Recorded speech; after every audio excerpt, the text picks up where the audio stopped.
안녕하십니까. 2024년도 신체 손해하정사 의학이론을 담당하게 된 임정원입니다. 만나 뵙게 돼서 반갑습니다. 네. 수업을 시작하기에 앞서서 이제 의학이론은 어떤 과목이고 우리가 이제 어떻게 공부를 해야 하는지 잠깐 알려드리고 이제 수업을 시작하도록 하겠습니다.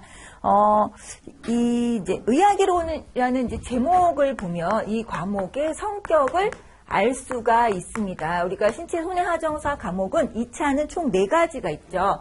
의학이론 외에도 제3보험의 이론과 실무가 있고 또 자동차 보험의 이론과 실무가 있고 그리고 배상책임 및 근제보험의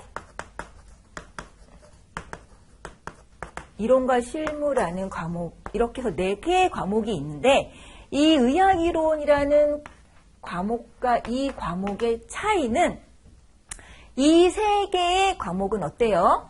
보험자가 있으면서 실무자가 다 있어요. 그래서 이론과 더불어서 실무를 우리가 알아야 하기 때문에 관련 법령이라던가 약관 그리고 보험금을 산출하고 보험금을 부책 혹은 면책할 수 있는 이런 실무, 실제 손해하정을 하게 되는 실무까지 알아야 돼서 우리가 이제 이 계산 문제가 나오고요. 약관 조항 이런 것들이 추가적으로 나오게 되죠. 반면에 의학이론은 실무자가 없단 말이에요. 그래서 순수 의학이라는 학문에 대해서 공부하는 것이고 그러다 보니 어떤 개정사항이나 계산 문제 이런 것들은 없어서 접근하기는 굉장히 좋은 학문이에요. 이거를 한번 공부하면 옛날 버전이다 이런 뭐 노벨의학상을 누가 타가지고 막 이런 새로운 가설이 막 나오지 않는 한 그대로 간단 말이에요. 그래서 의학이론이라는 학문은 우리의 이제 질병, 상해든 질병이든 어떤 내적인 요인에 생기는 질병의 정의, 그리고 원인 혹은 위험 인자, 진단, 치료법, 그리고 합병증이라는 이 개념이라는 것을 알고 있으면 이 의학이론은 쉽게 우리가 해결할 수 있는 과목이라고 생각하시면 돼요. 하지만 이러한 것을 우리가 알기 위해서는 기본이 되는 인체해부학을 기본으로 깔아줘야 되는 거죠. 그래서 우리가 이제 진행하는 의학이론은 기본적으로 어떠한 질병을 공부하기에 앞서서 그 부위의 어떤 해부, 생리를 먼저 공부하고 거기에서 관련된 질병들을 공부하는데 그러면 우리가 이제 너무나 많은 이제 질병과 상해들이 있잖아요. 그래서 그런 것들을 다 공부하진 않고 여기 앞서 나와 있는 이 보험 과목들 중 특히 산보험과 관련된 질병들을 우리가 추려서 산보험에서 많이 다루게 되는 질병들을 공부하게 될 거예요. 그래서 여러분이 이제 지금은 의학이론이라는 과목이 왜 생뚱맞게 여기 있나라고 생각하실 수 있겠지만 나중에 이제 보험회사를 취직하시던가 내가 독립손해하정사로서 활동했을 때 의학을 이래서 배웠구나라는 것을 이제 여러분이 이제 느끼시게 될 과목이라고 생각합니다. 그러면 우리가 이제 이 과목을 어떻게 공부하고 어떠한 순서대로 공부할지도 잠깐 말씀을 드리면 지금 이제 오늘 30차 시로 기본이론이라는 과정을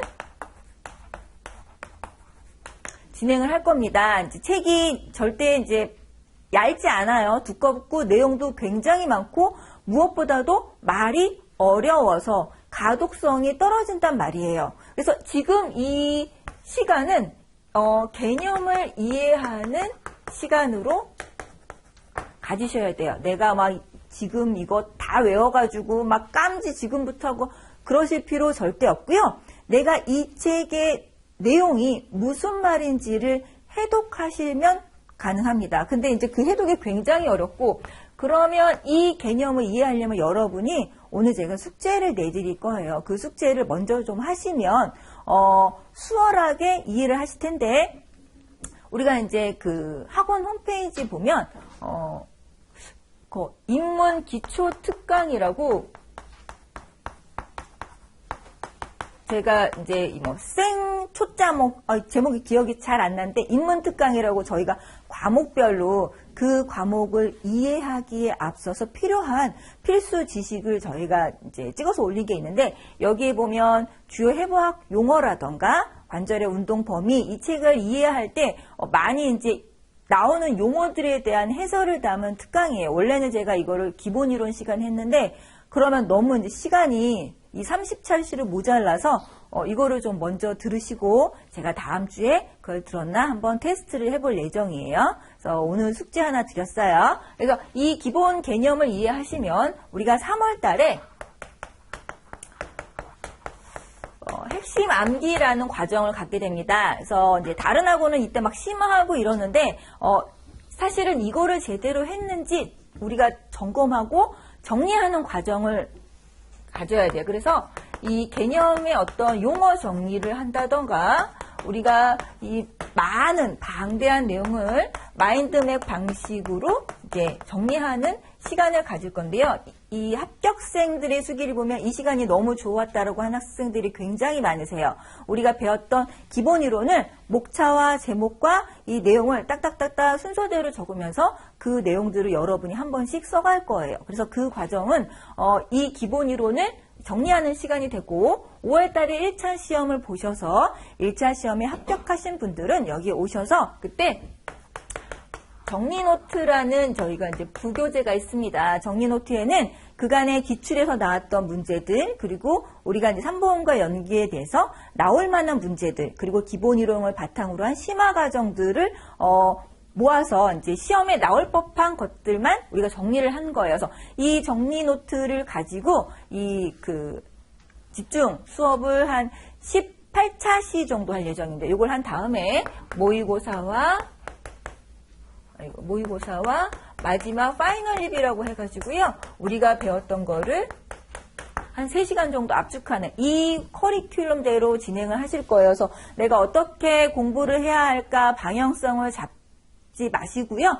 이 과정만 의학은 따라오시면 충분히 고득점을 하실 수 있을 거라고 생각합니다. 아마 다 알고 계시겠지만 이제 이 시험은 60점 이상의 평균을 맞아야 하고 40점의 과목이 나오면 이하의 과목이 나오면 이제 꽈락을 하잖아요. 근데 이제 대부분 합격하시는 분들의 평균은 올해가 정말 쉬웠어요. 진짜 쉬워가지고 합격자 많이 나올 거 걱정했는데 그렇지도 않았고, 작년이 55점이 이제 커트라인인데 올해가 58점 정도 됐단 말이에요. 문제가 너무 쉬웠음에도 불구하고 합격선은 월등히 올라가진 않았어요. 왜냐하면 시험에도 불구하고 답을 충실하게 못 쓰신 분들도 많았고, 또 나름의 어떤 과목별로 점수 조정을 조금 이렇게 했었는데, 작년과 똑같이 올해도 이 의학이론이 고득점 한 65점 이상이 맞아야만 다 합격선에 들어갔단 말이에요. 즉, 그러니까 다른 과목은 40점대도 나오고 50점대도 초반 있지만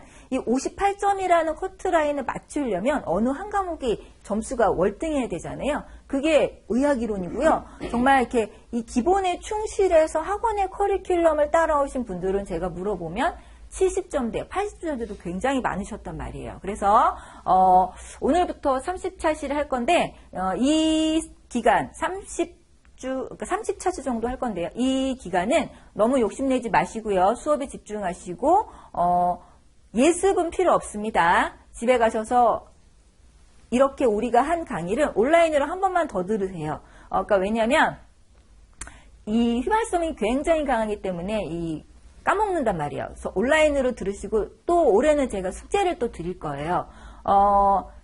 제 교재의 특징은 기출문제를 날개에 모두 실었어요. 그러니까 다 아시는지 모르겠지만 의학이론은 이 시험이 한 45회, 그러니까 제 나이와 거의 비슷한 연차를 갖고 있고 의학이론은 1회 때부터 계속 문제가 나왔어요. 객관식으로 계속 나오다가 2014년도부터 주관식 열문항으로 바뀌었는데 그 객관식 문제가 정말 많아요. 그 객관식 문제를 주관식으로 많이 변형해서 내고 있고 전체 한 10문제가 기본으로 나오고 상해가 6문제, 질병이 4문제가 나오는데 올해는 특이하게 11문제가 나왔고요. 이 중에서 기출이 반이에요. 기출이 항상 50% 정도 나온단 말이에요. 그러니까 다른 문제 같지만 테마라도 똑같아요. 당뇨에 대한 문제가 나왔으면 다시 당뇨에 대한 문제가 나오고. 그래서 기출을 완벽하게 알아두는 것이 굉장히 중요합니다. 그래서 제가 각 페이지에 이제 해당되는 내용의 기출을 심었기 때문에 그 기출은 완벽하게 아셔야 되고요. 제가 수업을 하고 그 다음 주에 날개에 있는 문제를 풀 거기 때문에 찾아보셔도 날개의 답은 없어요. 일부러 안 했어요.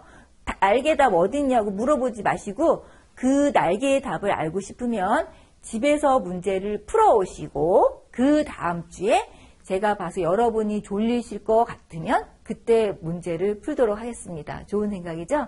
왜냐면 이렇게 재밌게 하고 제가 예쁘게 화장도 하는데도 꼭 조시는 분들이 계시고 참고로 수업하다가 제가 막 발도 꿍꿍 굴르고 하는데 절대 강조 표시가 아니에요. 제가 그러는 건 여기서 조는 분이 있다는 뜻입니다. 그래서 제가 발을 꽝 굴렀으면 혹시 나 때문에 그러나 좀 반성하시고 왜냐면 여기까지 오셨는데 졸면 안 되잖아요. 그렇죠? 그래서 가급적이면 졸지 않고 할 수 있는 제가 여러 가지 방법을 생각할 예정이니까 아무튼 이렇게 이제 기본적인 내용을 했고 중간중간에 제가 시험에 대한 내용 특히 저는 이제 아시는 분은 아시겠지만 계속 삼보험 업무를 20년 넘게 했단 말이에요. 거의 저희 삼보험 강사님보다 한 10년 정도 적게 했기 때문에 이 삼보험의 이제 근간이 되는 내용이 의학이론이에요. 그래서 우리가 삼보험 시험 문제로 유쭉 올해 같은 경우에도 우리가 암진단 보험금을 산출하는 내용이 제가 메타포스 특강에서 했던 내용이 그대로 나왔고요.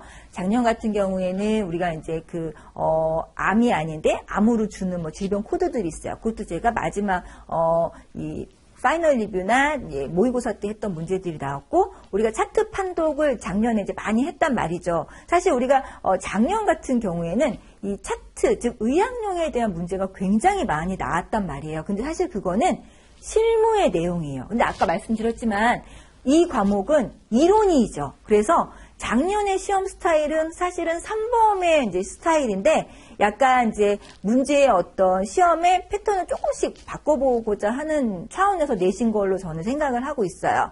그래서 이런 차트 판독이나 의학용어 이런 것들은 3보험과의 경계선이 있기 때문에 작년에 3보험의 진료기록, 조직검사 결과지를 판독해서 진단비를 산출하는 문제 그리고 전망내암이라는 또 보장급부의 이런 차트를 판독하는 문제 이런 것들이 나왔거든요. 사실 의학용어는 3보험의 문제에 지문으로 나오거나 그럴 가능성이 많기 때문에 이 진료 기록을 판독하거나 이런 담보 내용의 진료 기록을 보고 해석하는 것들은 의학용어의 어떤 의학이론의 영역이 아니고 3보험의 영역에 가깝다고 볼 수 있어요. 왜? 실무니까. 하지만 3보험은 너무나 해야 할 게 많기 때문에 할 수가 없어요. 제가 그래서 그런 것들을 올해는 교재에 아예 실었어요. 교재에 실어서 3보험 속에 있는 의학 어떤 용어, 의학 이론의 개념을 실어서 우리가 중간중간 그런 내용을 공부하고 그리고 이 의학이나 3보험에서 현재 우리가 보험회사에서 굉장히 이슈되고 있는 내용들 작년과 올해는 이 백내장 수술이 굉장히 이슈가 많이 되어서 의학에 백내장이 나왔단 말이에요. 이런 식으로 우리가 보험업계에서 다뤄지고 있는 굉장히 핫한 것들이 시험에 나오기 때문에 제가 3보험과 연계해서 중간중간 이런 것들을 설명을 드릴 예정이에요. 그래서 그런 식으로 이제 수업은 진행을 할 예정이니까 10주 동안 결석하지 않고 나오시길 바라겠습니다.